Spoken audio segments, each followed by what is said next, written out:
Hoy tendremos una introducción al libro del profeta Isaías. Estamos entrando ahora en una sección completamente nueva de las Sagradas Escrituras y es la sección profética.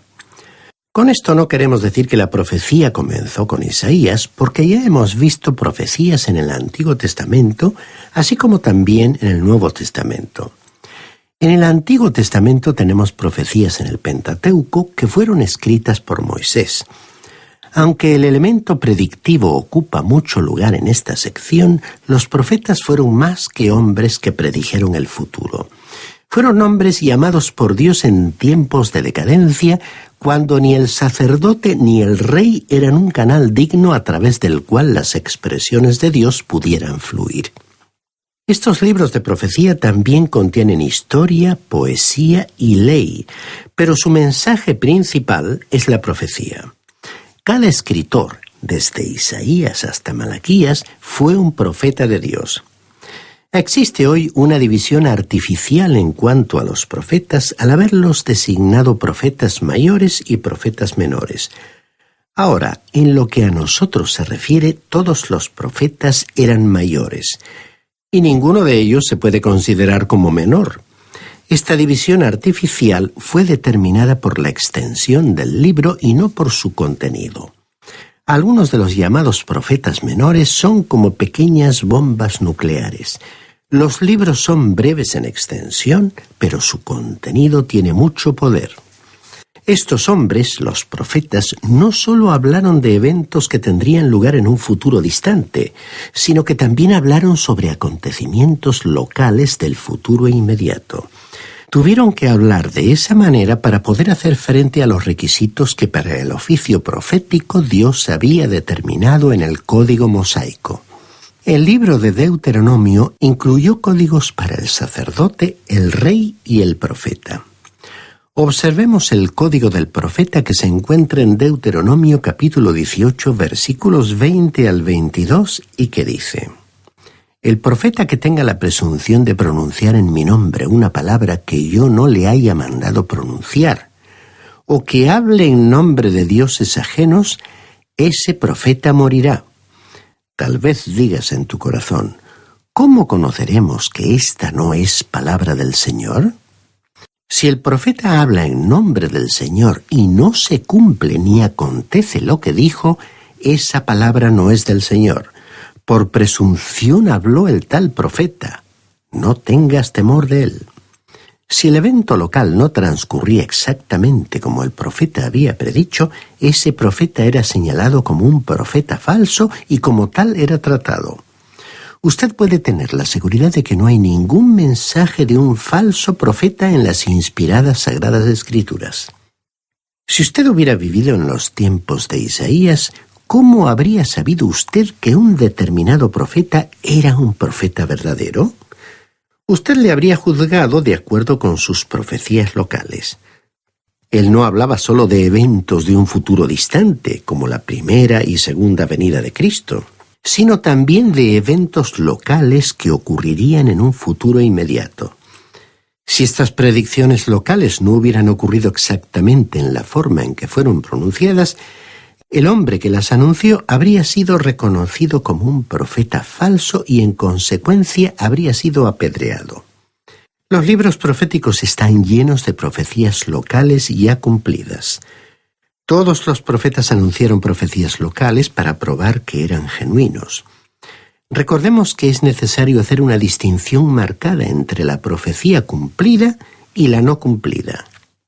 Cuando una profecía era anunciada por primera vez, por supuesto, era una profecía incumplida. Desde el tiempo en que las profecías fueron anunciadas, muchas de ellas se han cumplido.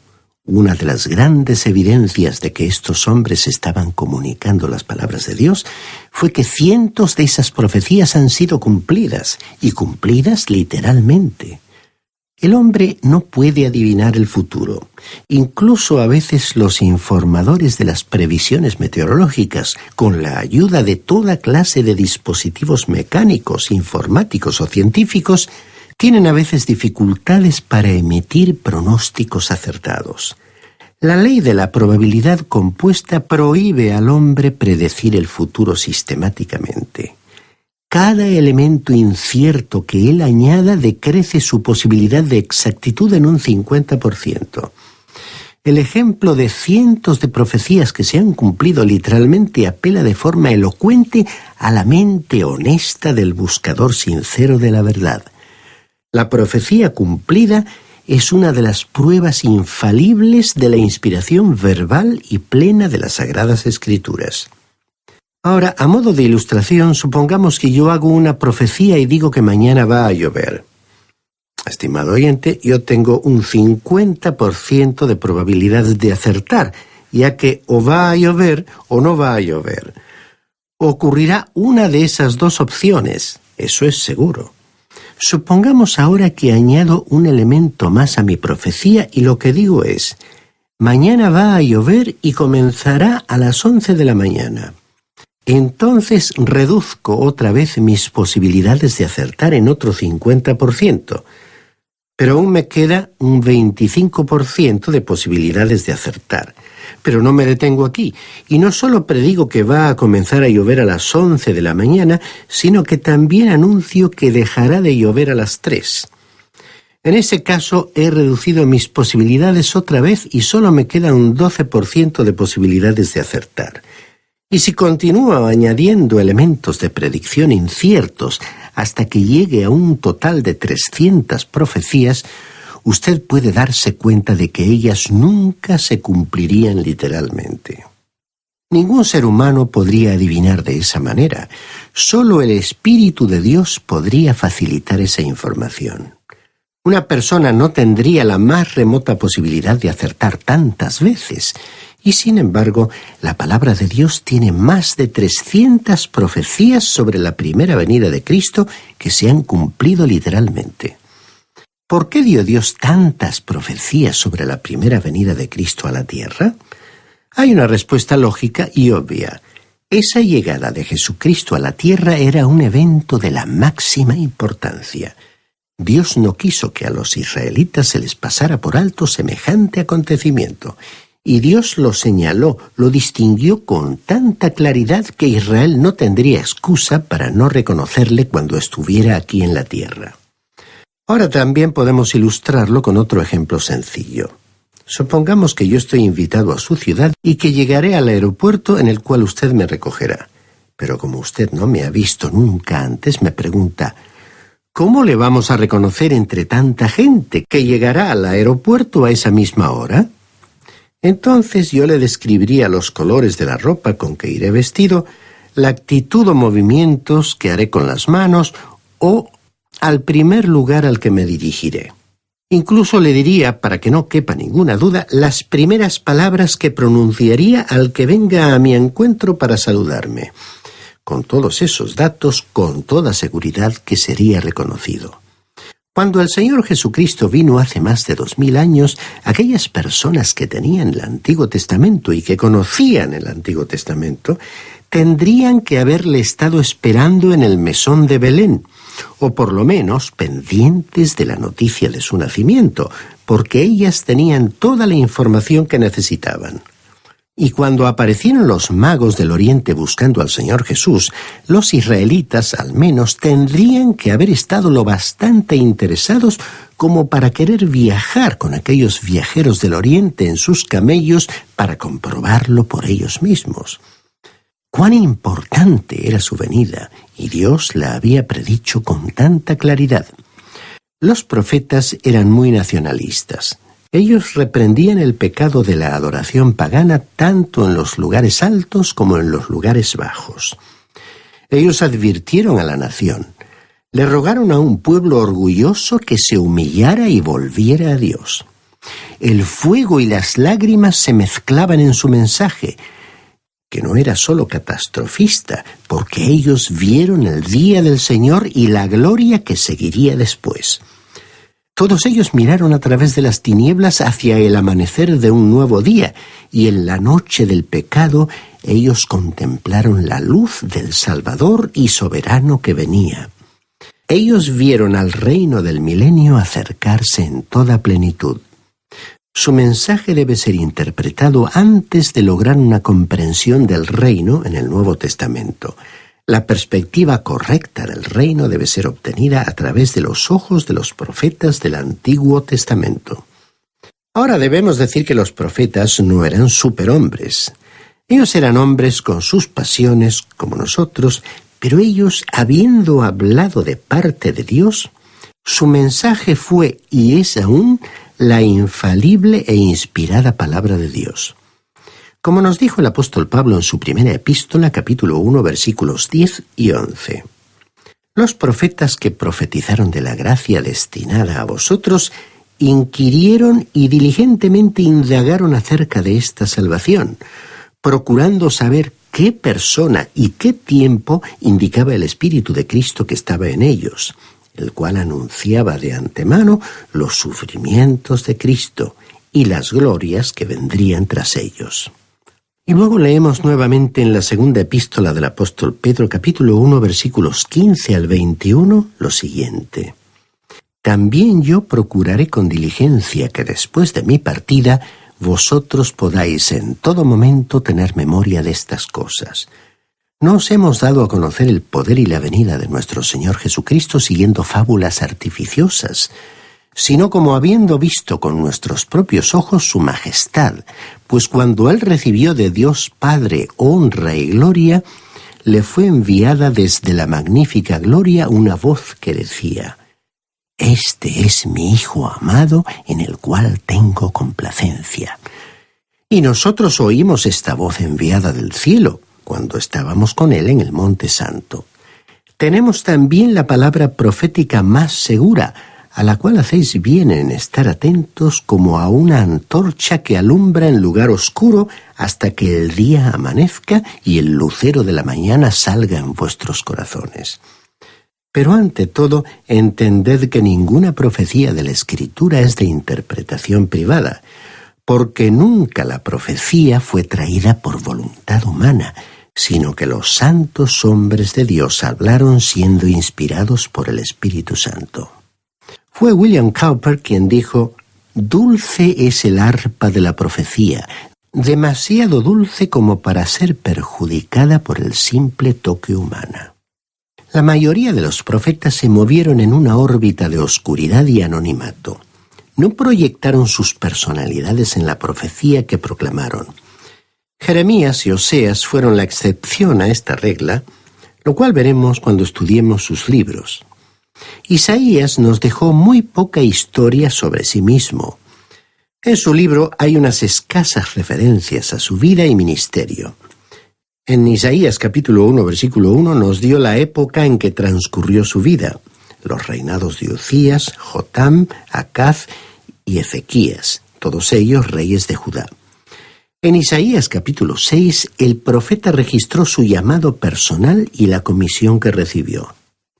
Los días en los cuales Isaías profetizó no fueron los más oscuros en el reino de Judá desde un punto de vista interno. Uzías y Ezequías fueron gobernantes progresistas que procuraron servir a Dios. Pero los tiempos eran extremadamente difíciles debido a la amenaza del formidable reino de Asiria en el norte. El reino del norte de Israel ya había sido conducido al cautiverio. Los capítulos 36 al 39 de Isaías registraron la sección histórica del ministerio de Isaías durante la crisis que se produjo cuando el ejército de Asiria rodeó a la ciudad de Jerusalén. Aparte estas pocas secciones personales, Isaías permaneció en la sombra al señalar a otro que vendría, aquel que sería la luz del mundo. Hay quienes piensan que Isaías pertenecía a la familia real de David. Esta no es más que una suposición y ciertamente no puede ser probada. Igualmente se ha dicho que fue aludido en Hebreos capítulo 11, versículo 37, como uno de los que fueron aserrados. Sean estas suposiciones ciertas o no, lo cierto es que algunos críticos han aserrado al profeta Isaías como el autor de este libro. Han elaborado la lamentable teoría de que hay varios Isaías. De acuerdo con esta teoría, el libro fue producido por escritores negros, es decir, anónimos, de los que escriben para provecho de otros. Y a esas partes de Isaías las han denominado Segundo Isaías y Tercer Isaías. El libro no da lugar a ser fraccionado de esta manera, porque el Nuevo Testamento cita de todas las secciones del libro y reconoce un solo Isaías. Un amigo nuestro que ha realizado un estudio profundo de los rollos descubiertos en el Mar Muerto nos ha dicho que Isaías es el rollo con el cual trabajan más los investigadores. Hay una gran sección sobre Isaías que se conserva intacta y solo se ha descubierto un solo Isaías.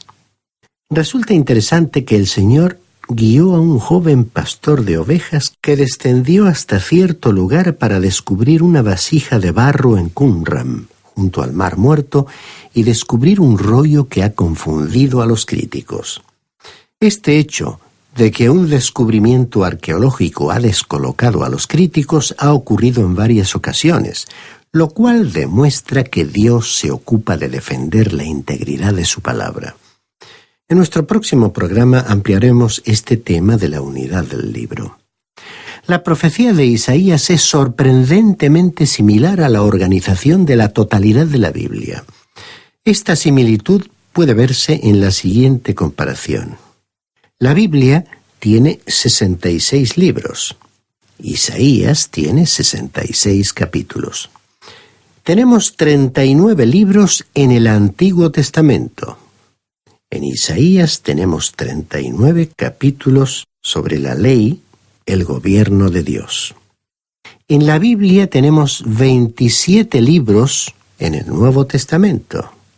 Y en Isaías tenemos 27 capítulos dedicados a la gracia y salvación de Dios. Hay 66 citas directas de Isaías en el Nuevo Testamento, aunque algunos han encontrado 85 citas y alusiones a Isaías en el Nuevo Testamento. 20 de los 27 libros del Nuevo Testamento tienen citas directas. Isaías está entretejido en el Nuevo Testamento, así como un hilo de color brillante está entretejido en una hermosa tela. Isaías es distinguible y destacado en el Nuevo Testamento.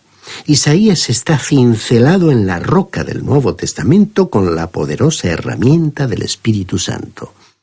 Isaías fue utilizado para reforzar y ampliar los pasajes del Nuevo Testamento que hablan de Cristo. El interludio histórico, es decir, los capítulos 36 al 39, deja la meseta elevada de la profecía y desciende al registro de la historia. Incluso la forma del lenguaje es diferente. Está expresado en forma de prosa en vez de poesía. La tercera y última división, capítulos 40 al 56, regresa a la forma poética, pero se encuentra en contraste con la primera sección principal. En la primera tenemos el juicio y justo gobierno de Dios, y en la última tenemos la gracia de Dios, el sufrimiento y la gloria que seguirá. Aquí es todo gracia y gloria. El ruego inicial, consolad, del capítulo 40, versículo 1, fija el modo y el ritmo. Fue esta sección la que causó que ciertos críticos postularan la hipótesis del segundo Isaías. Un cambio en el tema no necesariamente indica un cambio de autor. Resulta interesante recordar que durante casi 2000 años no se elevó ni una sola voz aludiendo a un segundo Isaías. El evangelista Juan se refirió a esta sección como escrita por Isaías, como podemos comprobar en el Evangelio de Juan capítulo 1, versículo 23. También el Señor se refirió a esta sección como escrita por Isaías, como podemos ver en el Evangelio de Lucas capítulo 4, versículos 17 al 21. Además, Felipe utilizó un capítulo de esta sección para ganar al etíope para Cristo, como podemos ver en el libro de los Hechos de los Apóstoles, capítulo 8. Y hay otras numerosas referencias que confirman la autoría de Isaías. Isaías profetizó muchos eventos locales. Cuando Jerusalén estaba rodeada por el ejército asirio, Isaías pronunció una profecía arriesgada. Dijo Isaías en su capítulo 37, versículo 33. Por tanto, así dice el Señor acerca del rey de Asiria: no entrará en esta ciudad ni arrojará saetas sobre ella. No vendrá delante de ella con escudo ni levantará contra ella baluarte. También podemos ver la profecía de Isaías sobre la enfermedad de Ezequías en Isaías capítulo 38. Hay otras profecías que no fueron cumplidas durante la vida de Isaías, pero en la actualidad ya se han cumplido. En esta categoría tenemos, por ejemplo, sus profecías sobre la ciudad de Babilonia. Dice Isaías capítulo 13, versículos 19 al 22. Y Babilonia, hermosura de reinos, gloria y orgullo de los caldeos, será como Sodoma y Gomorra, a las que trastornó Dios. Nunca más será habitada ni se morará en ella de generación en generación. No levantará allí su tienda el árabe, ni los pastores tendrán allí su majada, sino que dormirán allí las fieras del desierto y sus casas se llenarán de hurones. Allí habitarán los avestruces y allí saltarán las cabras salvajes. En sus palacios aullarán las hienas y los chacales en sus casas de deleite. Su tiempo está a punto de llegar. No se prolongarán sus días. En nuestro próximo